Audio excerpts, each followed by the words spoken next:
कालच आपल्याला भेटणार होतो, पण काल संध्याकाळी उशिरापर्यंत अधिवेशन चाललं.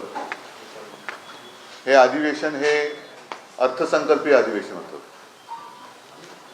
एकूणच या अधिवेशनाकडे जर का आपण पाहिलं तर पाशवी बहुमत मिळवलेल्या अस्वस्थ सरकारने मांडलेला निरर्थक संकल्प होता.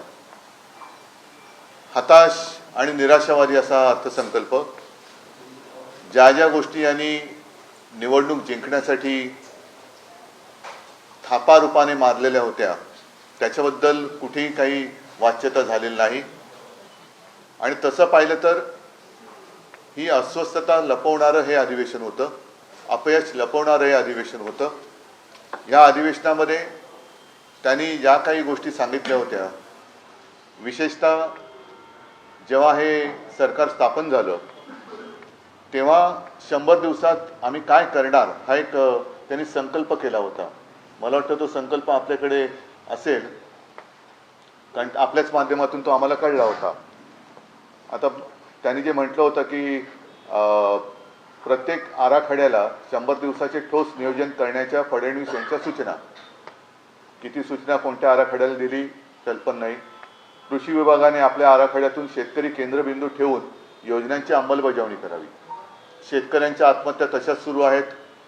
हमीभाव मिळतच नाही आहे. हमीभावापेक्षा कमी दराने खरेदी झाली. त्याच्यानंतर ही सगळी खरेदी केंद्र जी काय असतील, कापसाची असतील, सोयाबीनची असतील, ही बंद करण्यात आली.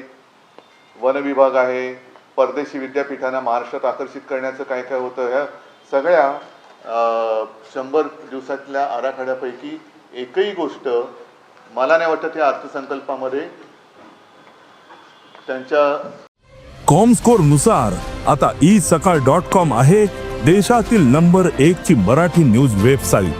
प्रत्येक अपडेटसाठी isakal.com ला नक्की भेट द्या.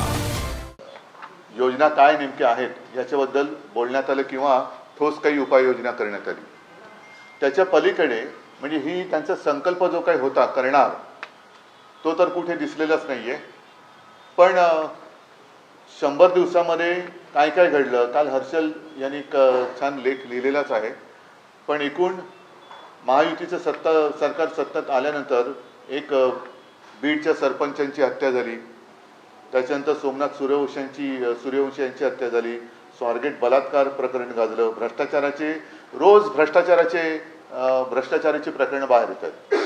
आणि त्याच्याबद्दल कुठेही हे म्हणजे मुंबईचा रस्ता घोटाळा आपल्या माध्यमातून सुद्धा हा जनतेसमोर आलेला आहे. म्हणजे संपूर्ण मुंबईमध्ये खोदकाम केले गेलेलं आहे.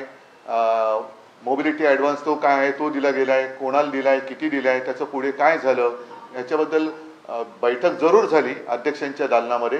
पण त्याचं निष्पन्न काय, नेमकं पुढे काय होणार आहे, त्याच्यावरती तुम्ही EOWची चौकशी करणार आहात का, हा भ्रष्टाचाराचा पैसा गेला कुठे, कोणाच्या खिशात गेला, कोणत्या कॉन्ट्रॅक्टरने ही कॉन्ट्रॅक्ट मिळाली, ह्या सगळ्या गोष्टीबद्दल कुठेही समाधानकारक उत्तरं अशी काय महाराष्ट्रातल्या जनतेला मिळालेली नाही आहे. बरं, कर्जमाफी करणार होते त्याच्याबद्दल कुठे वाच्यता नाही. लाडक्या बहिणीला 2100 रुपये देणार होते त्याच्याबद्दल कुठेही वाच्यता नाही. कधी देणार, काय देणार याच्याबद्दल कुठे काही नाही. उलट लाडक्या बहिणींमध्ये सुद्धा आता वर्गवारी केली जाते, त्यांची कागदपत्र तपासली जाणार. म्हणजे तुम्ही मतं घेताना सरळ जे काही करायचं ते केलं आणि आता माझ्या बहिणींना तुम्ही ह्या तपासणी करणार, तुमची कागदपत्र तपासा, म्हणजे त्याच्यापेक्षा नको ती योजना असं म्हणण्याची वेळ या बहिणींवरती येते की काय अशी परिस्थिती निर्माण झालेली आहे. त्याच्यानंतर कोरटकर सापडला, पण किती दिवस आत राहिले आणि त्याला शिक्षा काय होईल याच्याबद्दल काही नाही आहे. सोलापूरकर अजूनही मस्तीमध्ये फिरतोच आहे, त्याच्याबद्दल कुठे वाच्यता नाही आहे.